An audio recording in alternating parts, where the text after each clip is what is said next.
They say, be careful who you let into your home. But here's a question. If you were Cheryl, would you open your door in the middle of the night for your ex-convict brother-in-law? Well, this video says it all.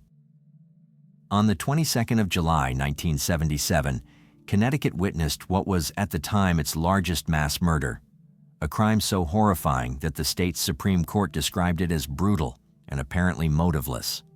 And trust me, the gruesome details will haunt you long after you hear them. And we're not here to sensationalize. It's raw, real, and devastating.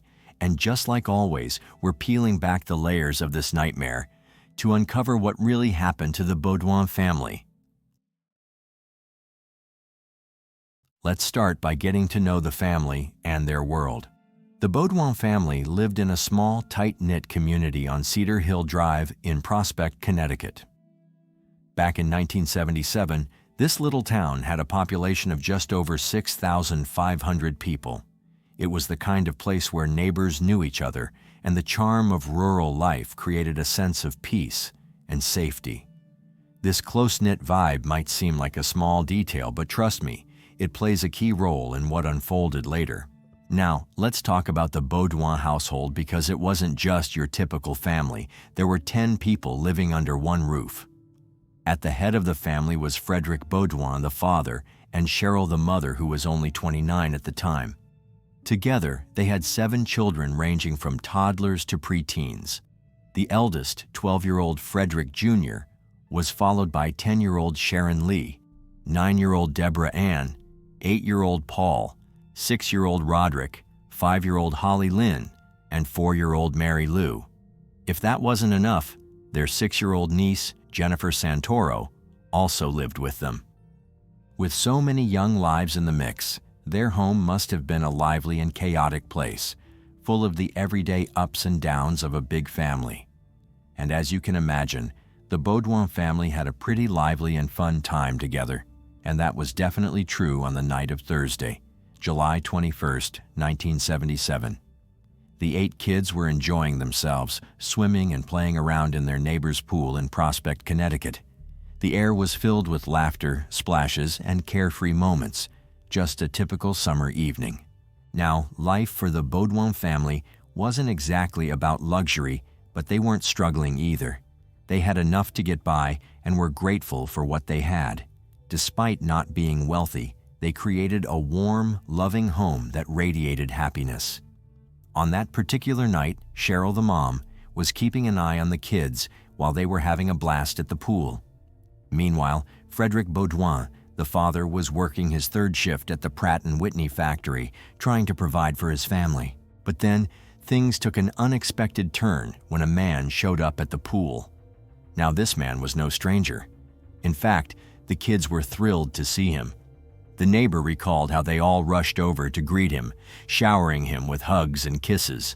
It was clear that he was someone they knew well and trusted.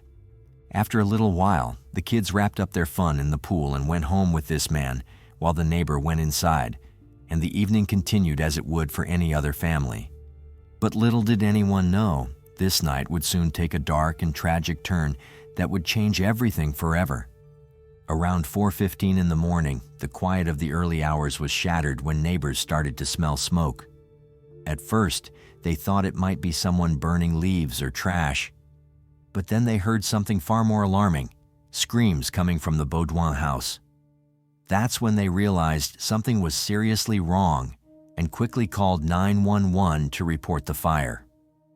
Fire trucks from both Prospect and the nearby town of Bethany rushed to the scene, sirens piercing through the night. The firefighters worked tirelessly, and after about 30 minutes, they managed to extinguish the blaze. But what came next was something no one could have prepared for. As the smoke cleared and the flames died down, firefighters began searching the house. Inside, they discovered an unspeakable tragedy. The bodies of Cheryl Baudouin, her 7 children, and her 6-year-old niece, Jennifer Santoro, were found throughout the home.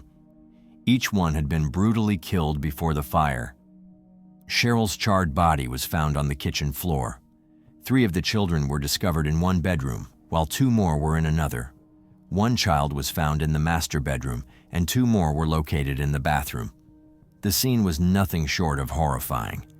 Adding to the nightmare, many of the victims, including Cheryl, had their hands tied behind their backs. 2 of the children had their feet bound, and everyone appeared to have suffered severe head injuries before the fire consumed their bodies.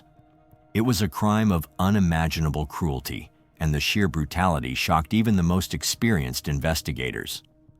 All of the bodies were burned extensively, said Edward P. Leonard, the state police commissioner at the time. His statement only hinted at the unimaginable horror that firefighters and police had witnessed. Some neighbors later admitted they had woken up to the smell of smoke but didn't immediately think much of it. It wasn't until they heard the chilling screams that they realized the danger and called for help. One neighbor, Joseph Paulino, tried to help. He ran to the Baudouin house and attempted to enter, but the fire was already too intense. He later recounted the terrifying scene, saying, "I opened the back door and got driven back by a blast of heat. Then the picture window blew out." As mentioned earlier, Frederick Baudouin, the father of the family, was at work at the Pratt and Whitney factory in North Haven, working the 3rd shift. Around 5:30 in the morning, police arrived at his workplace to pick him up. They didn't tell him what had happened, only that he needed to come with them. They drove him to his mother's house, where the family's Reverend Joseph Donnelly was waiting to deliver the devastating news. After hearing it, Frederick turned to Reverend Joseph with a question that no parent or spouse should ever have to ask: "Are they all dead?"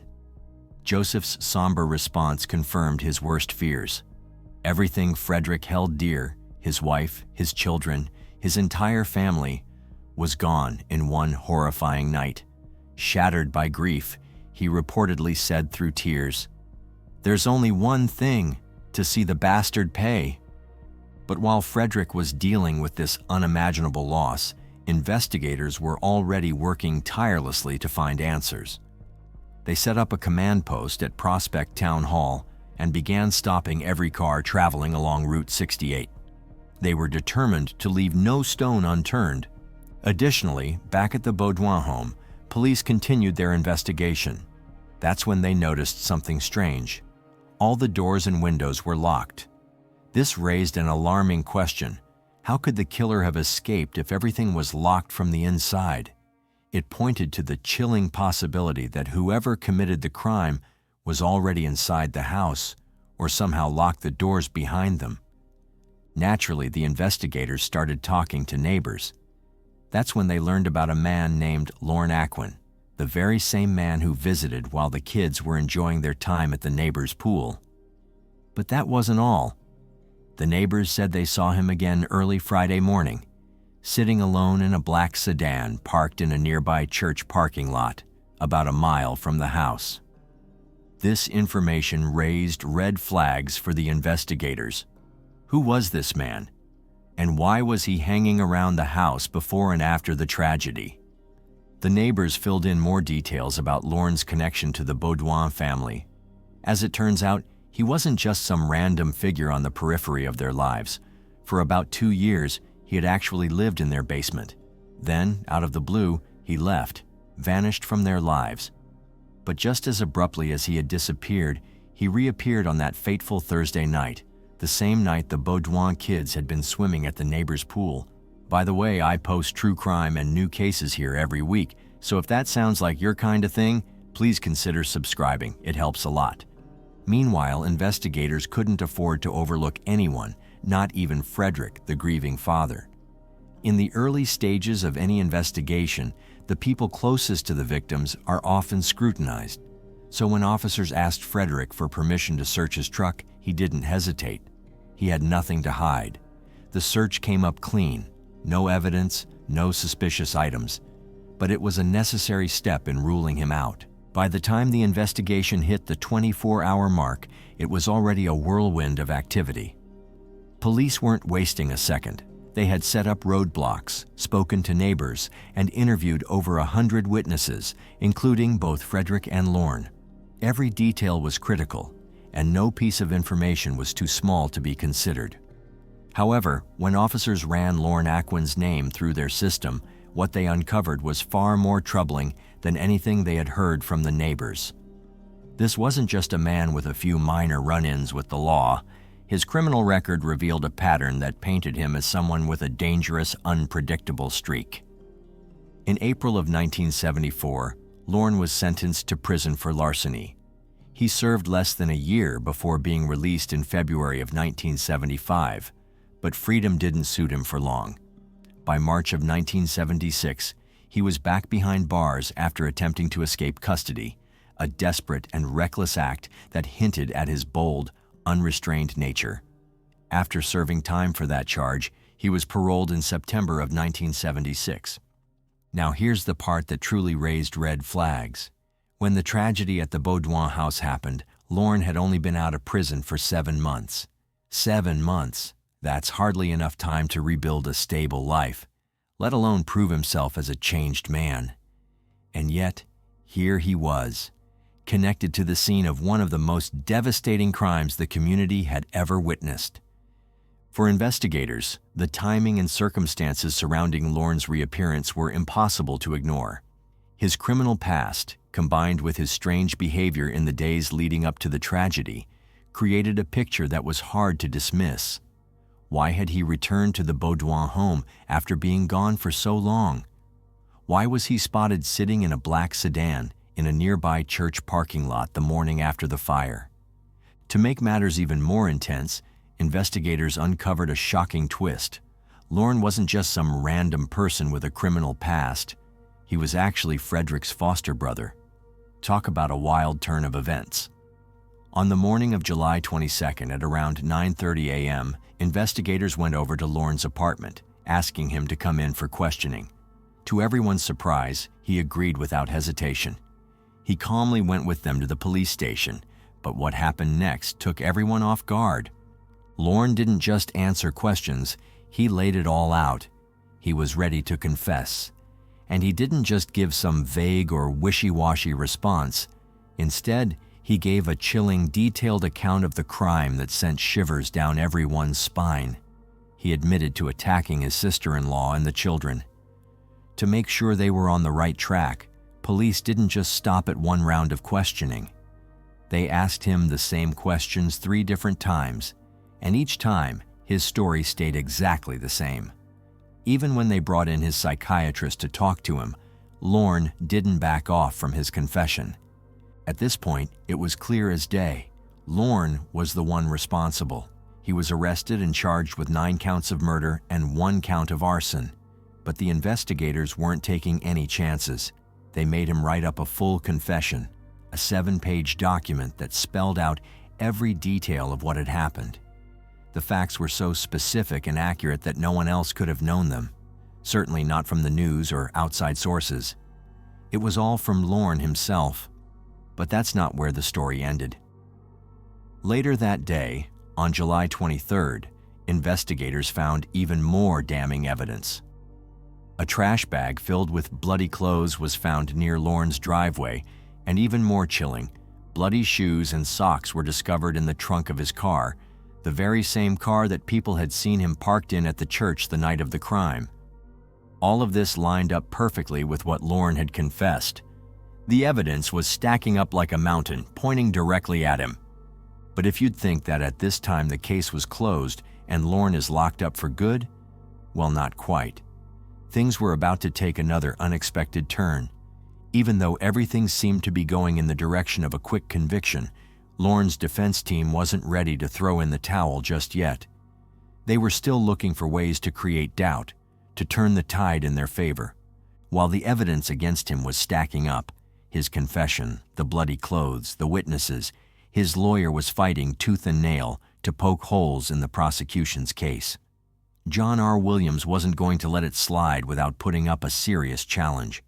Even with everything seemingly pointing to Lorne's guilt, the defense team started pushing for a delay, arguing that the court had overstepped by requesting a blood sample from Lorne without solid evidence. They wanted the confession and the blood evidence excluded from the trial, and they tried to introduce new theories like the possibility that Cheryl's brother might be the real killer. But the court wasn't buying it. They saw the evidence for what it was: clear, consistent, and chilling, and refused to allow the defense to shift the focus elsewhere.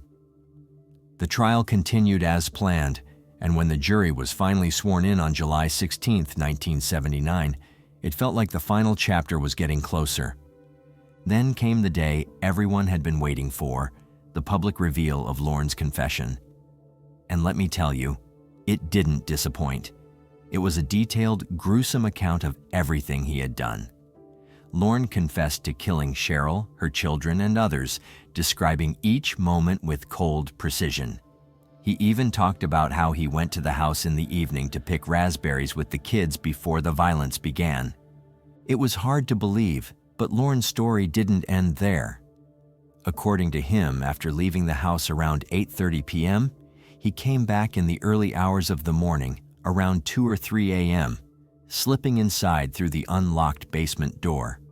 Once in the kitchen, he casually turned on the light, and that's when Cheryl came down to see what was going on.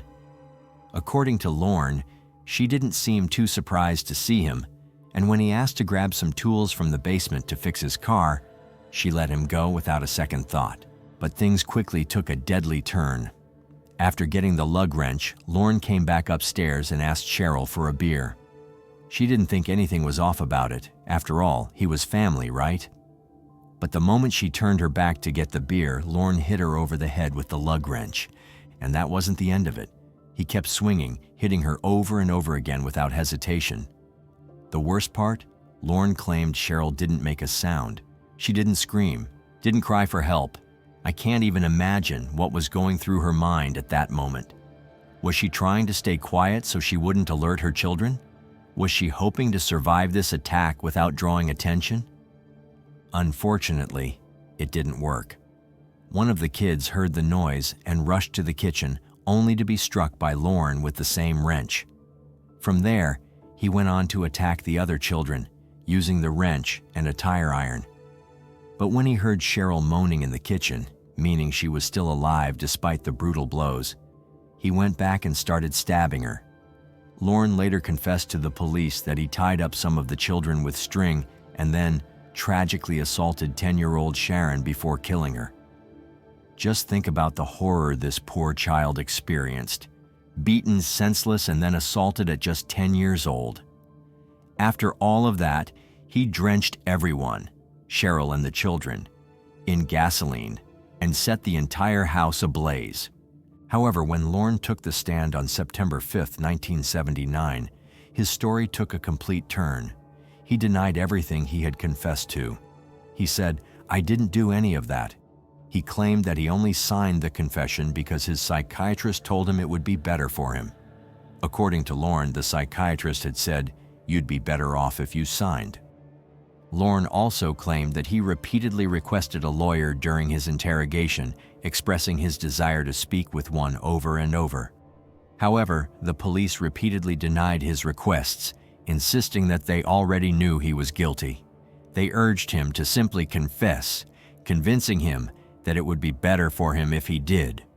When questioned about the bloodstains on his clothes, Lorne offered an unusual explanation. He claimed that the blood wasn't from the murders, but from a fight he had gotten into the night of the killings. According to Lorne, he had been out for coffee when some men outside the cafe attacked him. In retaliation, he said he fought back and ended up beating them. That's where the blood came from, he insisted. It was a strange and highly unlikely story that left many people skeptical of his account.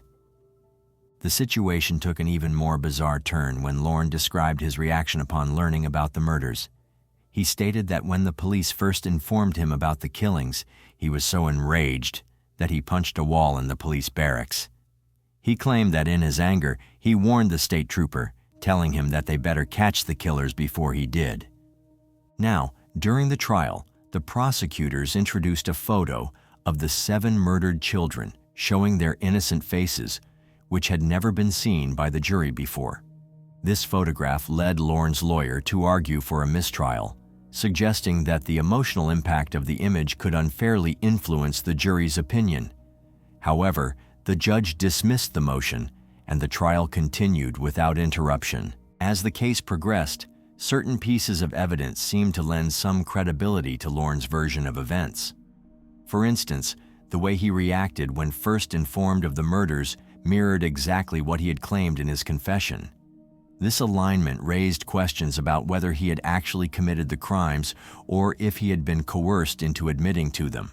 Moreover, a state police fingerprint expert testified during the trial that the bloody handprint found in the bathtub wasn't Lorne's.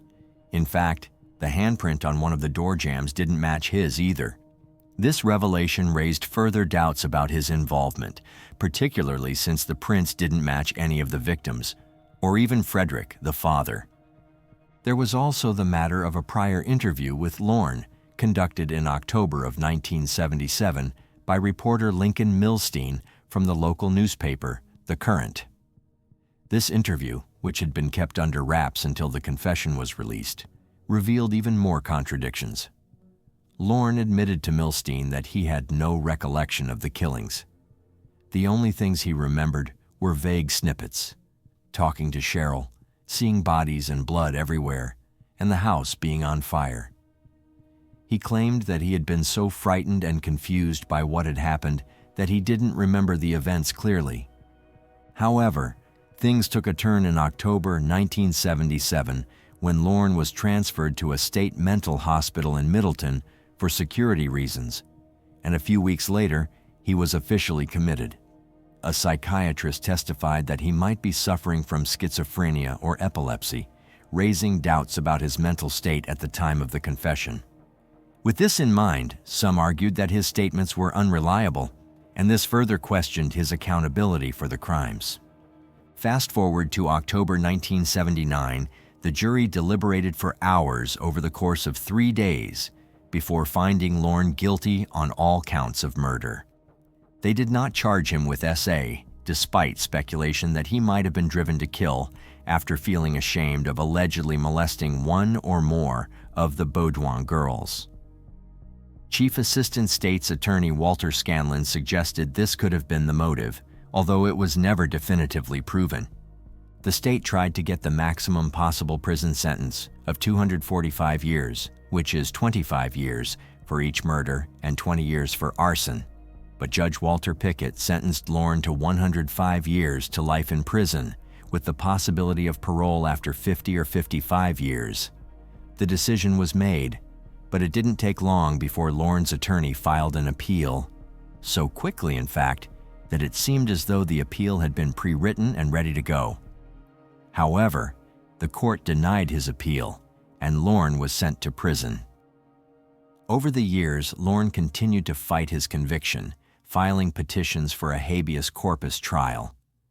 Despite his efforts, each petition was rejected, and his legal battles seemed to go nowhere. And for those unfamiliar with the term habeas corpus, it refers to a writ used to bring an accused person from a different jurisdiction to the court in the place where the crime occurred, essentially allowing for the review of the case. In Lorne's case, he argued that he was wrongfully convicted and that his confession should not have been used against him. Lorne was eventually transferred to McDougall Walker Correctional Facility in Suffield, Connecticut, where he spent 38 years behind bars. During this time, he accumulated 8 disciplinary offenses, including assault, possession of drugs, contraband, and other violations. His last infraction occurred in 1997 when he was charged with assault and refusing to provide a specimen. Then, in June of 2015, Lorne's health took a drastic turn. He was placed on a ventilator in the intensive care unit after suffering a severe medical crisis. As the Department of Correction indicated, Lorne had no family willing or able to make medical decisions for him. The judge was called to make a decision regarding his care, but before the meeting could take place, Lorne passed away from a severe brain bleed. He was 65 years old at the time of his death, having entered prison at the age of 27. His death remained shrouded in mystery, as no autopsy was performed, and the cause of the brain bleed was never determined. Following his death, Robert DeClark, the former owner of the funeral home, sought and received custody of Lorne's remains. After performing a cremation, Lorne's ashes were stored, and DeClark periodically brought them to the Department of Correction in the hopes of finding any relatives who might come forward. But no one did, and to be honest, it feels like Lorne got exactly what he deserved: alone and forgotten. No child, not even Cheryl, deserves a death like that. The violence, the cruelty, it's almost impossible to wrap your mind around. The lingering heartbreak must have been unbearable for the remaining family, especially Fred, the father. Can you imagine the gut-wrenching realization that it was his own foster brother who had claimed the lives of his loved ones? It must have been indescribable. So that brings us to the million-dollar question. Was the sentence just? Or did Lorne somehow slip through the cracks with a punishment that didn't quite fit the crime? I'd really love to know what you think about all this. If you like the way we create these videos and you want to help bring more cases like this to light, hit that like button and subscribe for more deep dives. Thank you once again for watching.